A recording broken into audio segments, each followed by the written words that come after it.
اللهم صل على محمد وآل محمد. السلام عليكم، شلونكم؟ شخباركم؟ إن شاء الله الكل بخير وصحة وسلامة يا ربي. وأهلا وسهلا بكم قناتي قناة مطبخ أم علي الربيعي. وصفتنا لليوم طريقة عمل الدولمة المشكلة بطريقة سهلة وسريعة والطعم كلش طيب. ونبدي بسم الله الرحمن الرحيم بالمكونات وطريقة العمل.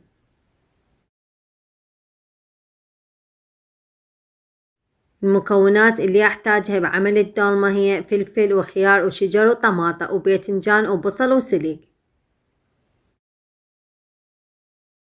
أحفر كل المكونات بهاي الطريقة كما موضح أمامكم بالفيديو، وطبعا الكمية حسب الحاجة.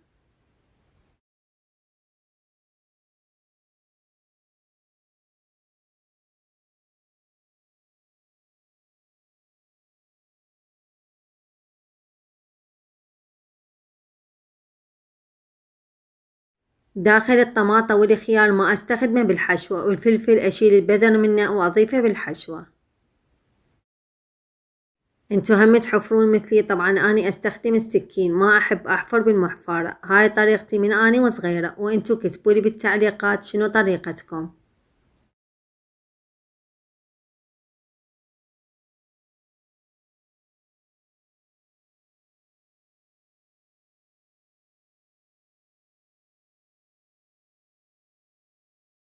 إن شاء الله أكتب لكم جميع المكونات بصندوق الوصف.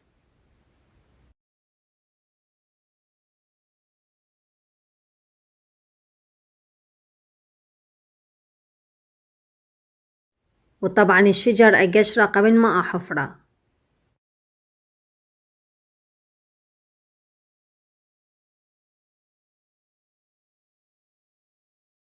أعرف إنه القليل منكم يضيفون الخيار بالدولمة، بس كلش طيب، جربوا.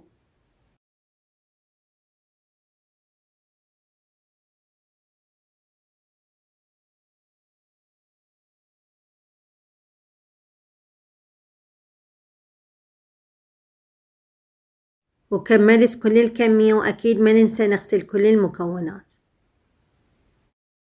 ضفت مع الحشوة حبة باذنجان قشرتها وحبتين بصل، أحب أضيف بصل أكثر بالحشوة. وأثرم جميع المكونات بمحضرة الطعام أو بالإيد، بس مو كلش ناعم حتى الحشوة تطلع ما مرودة. طبعا محضرة الطعام كلش ضرورية بالبيت، تختصر علينا الوقت ونخلص بسرعة وتفيد بهواية أشياء، وحتى بالكيك تقدرون تستخدموها. وأضيف أيضا الكرفس وأثرمه. أضيف الزيت والحشوة مع اللحم واللي حسب رغبتكم، أحمسه شوية تقريبا بس تذبل المكونات.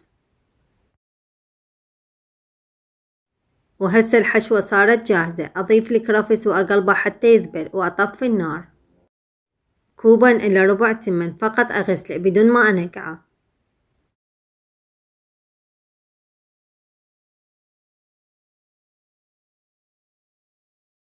وأضيف ملعقة ملح مع ملعقة ليمون دوزي، نص ملعقة كركم، وأقلبه. طبعا الملح والليمون دوزي حسب رغبتكم. معجون طماطة حسب رغبتكم، احنا بالبيت نحبها شوية يكون لونها أحمر. وأضيف كوب مي وأقلبه.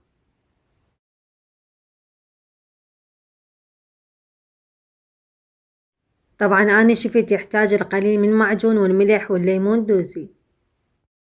وأحرك المكونات.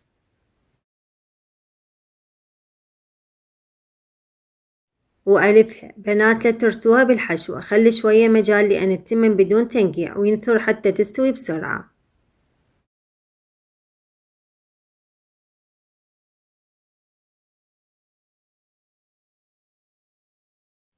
انتو هم تخلون قبغات بالحفر. أنا البصل أنقعه بشوية مي حار حتى ما ينفتح بالطبخ.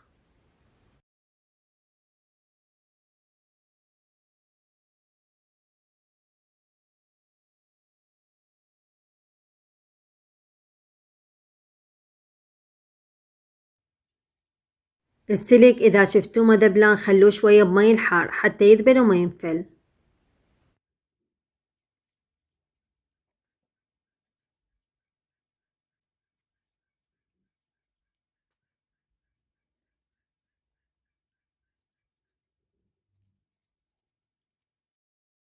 أول شي بالجدر أضيف عضود السلق وأصف المكونات، وإذا تردون تضيفون لحم حسب رغبتكم.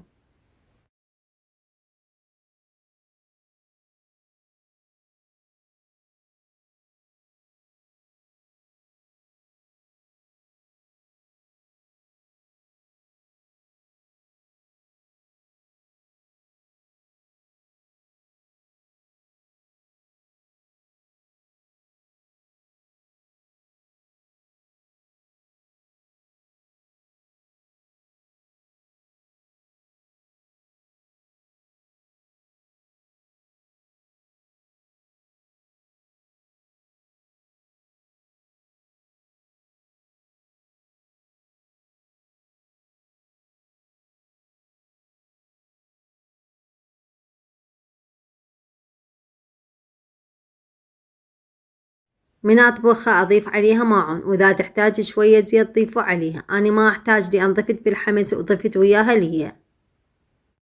أخليها على نار متوسطة من تفور وتذبل المكونات. أضيف عليها مي إذا تحتاج وتركوها على نار هادئة. جربوها كلش طيبة وإن شاء الله تنال إعجابكم، وكتبولي آراءكم بالتعليقات بوصفاتي اللي أقدمها لكم.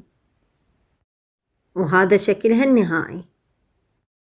جربوها وادعولي بالصحة والعافية، وعلينا وعليكم بألف عافية.